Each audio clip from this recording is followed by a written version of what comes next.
भक्तों, ओम नमः शिवाय, श्री शिवाय नमस्तुभ्यम, जय श्री महाकाल। जी हाँ भक्तों, क्या आपका भी जो बच्चा है उसका जो मन है वो पढ़ाई में बिल्कुल भी नहीं लगता। आप लोग बहुत ज़्यादा परेशान हो उसकी पढ़ाई के लिए कि आखिरकार हमारा जो बच्चा है वो पढ़ता क्यों नहीं है। जब भी आप उसको पढ़ाने के लिए बैठाते हो तो इधर उधर के कामों में लग जाता है, लेकिन पढ़ता बिल्कुल भी नहीं है। आपको भी समझ में नहीं आ रहा कि आखिर ऐसा क्या हो गया जिसके कारण हमारा जो बच्चा है उसका जो मन है वो पढ़ाई में नहीं लगता। जब भी आप उसको पढ़ाने के लिए बैठाते हो तो इधर उधर चला जाएगा, कहीं खेलने चला जाएगा, कहीं घूमने चला जाएगा, लेकिन पढ़ेगा बिल्कुल भी नहीं। आपकी भी समझ से बाहर है कि आखिर ऐसा क्या हो गया। तो आपको टेंशन लेने की कोई ज़रूरत नहीं है। आज जो मैं आपको उपाय बताने वाला हूँ, अगर केवल आपने उतना ही कर लिया तो अवश्य रूप से आपका जो बच्चा है जिसका मन पढ़ाई में नहीं लगता, अवश्य रूप से उसका जो मन है ना वो पढ़ाई की ओर आकर्षित होगा ही होगा। और जो भी बच्चा खेलने चला जाता था वो केवल पढ़ाई ही करेगा। क्या करना है, कैसे करना है, पूरा आपको समझाने वाला हूँ, तो बस उपाय ध्यान से सुन के अच्छे से करिएगा ज़रूर। देखिए, पूज्य गुरुदेव की जो कथा होती है, जैसे कि आपको पता है कि पूज्य गुरुदेव की कथा में लाखों की भीड़ आती है। आप सबने देखा होगा, सुना होगा कि गुरुदेव की कथा में क्या होता है, लाखों की भीड़ आती है, ठीक। और जब गुरुदेव की कथा में लाखों की भीड़ आती है तो वहाँ ज़्यादातर जो भक्त रहते हैं वो क्या करते हैं, पत्र के द्वारा, किसके द्वारा, पत्र के द्वारा अपनी मनोकामना गुरुदेव तक पहुँचाते हैं। तो अभी गुरुदेव की कथा चल रही थी, आज से 4 से 5 महीना पहले की बात है। गुरुदेव की कथा चल रही थी और गुरुदेव की कथा में लाखों की भीड़ आई। अब जब गुरुदेव की कथा में लाखों की भीड़ आई तो वहाँ ज़्यादातर जो भक्त थे उन्होंने क्या किया, पत्र के द्वारा, किसके द्वारा, पत्र के द्वारा अपनी मनोकामना गुरुदेव तक पहुँचाई। अब जब गुरुदेव की कथा में पत्र पहुँचा और गुरुदेव ने पत्र पढ़ा तो वहाँ गुरुदेव ने देखा कि ज़्यादातर जो भक्त है ना उनकी केवल और केवल एक ही मनोकामना है, मतलब जो माता पिता हैं उनकी केवल और केवल एक ही मनोकामना है। क्या मनोकामना है कि गुरुदेव, हमारा जो बच्चा है उसका जो मन है वो पढ़ाई में बिल्कुल भी नहीं लगता। हमने उसके पीछे क्या कुछ नहीं किया, बहुत ज़्यादा पैसे खर्च किए उसकी पढ़ाई के पीछे, लेकिन फिर भी हमारा जो बच्चा है उसका जो मन है बिल्कुल भी पढ़ाई में नहीं लगता। कृपया करके कोई उपाय बता दें ताकि हमारे बच्चे का जो मन है ना वो पढ़ाई की ओर आकर्षित हो, पढ़ाई की ओर उसका जो मन है वो लगे। जब गुरुदेव ने देखा तब गुरुदेव ने 2 से 3 उपाय बताए और कहा केवल और केवल ये उपाय कर लेना, तुम्हारा जो भी बच्चा है जिसका मन पढ़ाई में नहीं लगता, अवश्य रूप से उसका जो मन है ना वो पढ़ाई की ओर आकर्षित होगा ही होगा।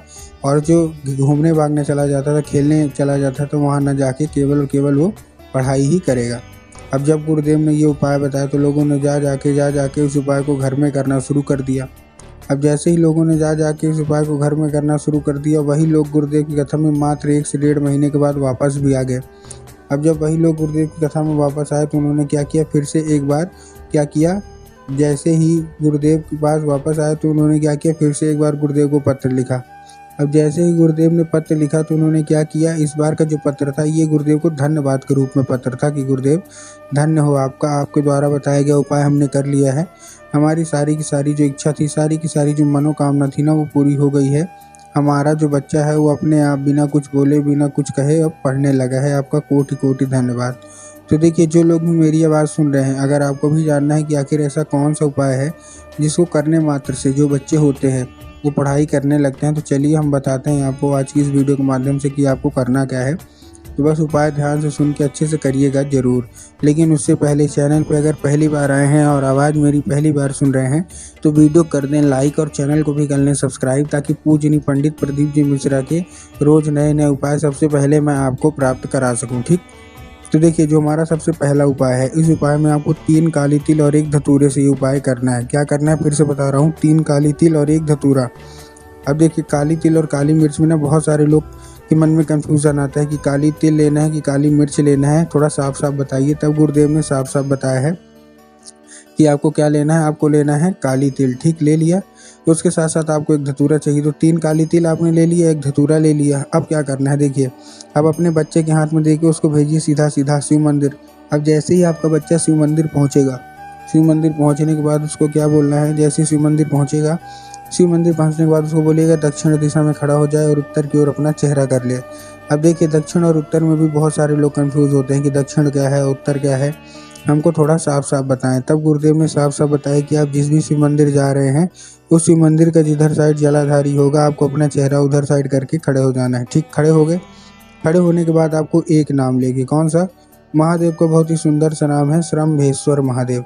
तो बस आपको करना क्या है, आपको श्रम्भेश्वर महादेव का नाम लेके उन्हीं का स्मरण करके आपको चुपचाप से क्या कर देना है, आपको अर्पित कर देना है बस। पूज्य गुरुदेव कहते हैं कि अगर आपने इतना ही कर लिया तो श्रम्भेश्वर महादेव अवश्य रूप से खुश होंगे और आपका जो बच्चा है वो पढ़ाई की ओर आकर्षित होगा ही होगा। ठीक, ये था हमारा कौन सा, ये था हमारा पहला उपाय। अब हम चलते हैं अपने दूसरे उपाय की ओर।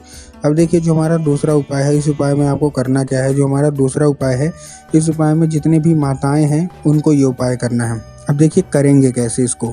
इस उपाय में आपको एक लाल फूल चाहिए। क्या चाहिए, केवल और केवल एक लाल फूल। अब लाल फूल कोई सा भी हो सकता है, गुलाब का ले लीजिए, गुड़हल का ले लीजिए, जो भी आपको पसंद है आप गुलाब का फूल ले लीजिए, मतलब जो भी लाल फूल आपको पसंद है ले लीजिए।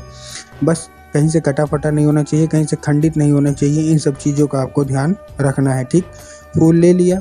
फूल लेने के बाद आपको करना क्या है, जैसे आपने फूल ले लिया, फूल लेने के बाद आपके घर में ही उपाय करना है। सबसे अच्छी बात यह है कि इस उपाय को कहीं और जाके करने की ज़रूरत नहीं है। इस उपाय को आप अपने घर में ही कर सकते हैं। बस इस उपाय को करने के लिए आपके घर में माता सरस्वती की फ़ोटो या मूर्ति होना अति अनिवार्य है। अगर आपके घर में माता सरस्वती की फ़ोटो या मूर्ति है तब तो अच्छी बात है, लेकिन अगर आपके घर में माता सरस्वती की फ़ोटो या मूर्ति नहीं है तो आपको बाज़ार जाना है और माता सरस्वती की फ़ोटो लाना है और अपने घर में स्थान देना है। ठीक, दे दिया। अब शाम के वक्त जब आपके घर में पूजा पाठ होती है ना, बस आपको करना क्या है, जैसे ही शाम के वक्त पूजा पाठ हो तो आपको माता सरस्वती को ये लाल फूल अर्पित करना है और माता से उसको औषधि के रूप में मांगना है कि माता कृपया करके हमको इसको औषधि के रूप में प्रदान करिए। हम बहुत ज़्यादा परेशान हैं क्योंकि हमारा जो बच्चा है वो पढ़ता बिल्कुल भी नहीं है। ठीक, अर्पित करने के बाद आप अपने काम करने लगिए। उसी रात जब आपका बच्चा खाना पीना खा के अच्छे से सो जाए तो आपको रात को चुपके से उठना है, वो लाल फूल उठाना है और जाके अपने बच्चे के माथे पे 2 से 3 बार आपको फेर देना है बस। पूज्य गुरुदेव कहते हैं कि इस फूल के जरिए स्वयं जो माता होती हैं सरस्वती उसके दिमाग में प्रवेश करती हैं और उसका जितना भी दिमाग इधर उधर के कामों में लगता था वहाँ से न लग के केवल और केवल उसका जो दिमाग है वो पढ़ाई की ओर लगेगा ही लगेगा। ठीक, ये था हमारा कौन सा, ये था हमारा दूसरा उपाय। अब हम चलते हैं अपने तीसरे और आखिरी उपाय की ओर। अब जो देखिए तीसरा और आखिरी उपाय हमारा है, इस उपाय में आपको क्या करना है, इस उपाय में आपको लेना क्या है, इस उपाय में आपको केवल और केवल लेना है पान का पत्ता और पान के पत्ते के ऊपर आपको शहद का लेपन कर देना है। ठीक, पान का पत्ता ले लिया, शहद का लेपन कर दीजिए। शहद का लेपन करने के बाद मतलब जो चिकना साइड होगा ना उधर साइड करना है। अर्पित करने के बाद अपने बच्चे के हाथ में देखिए, उसको भेजिए कहाँ, सीधा सीधा शिव मंदिर।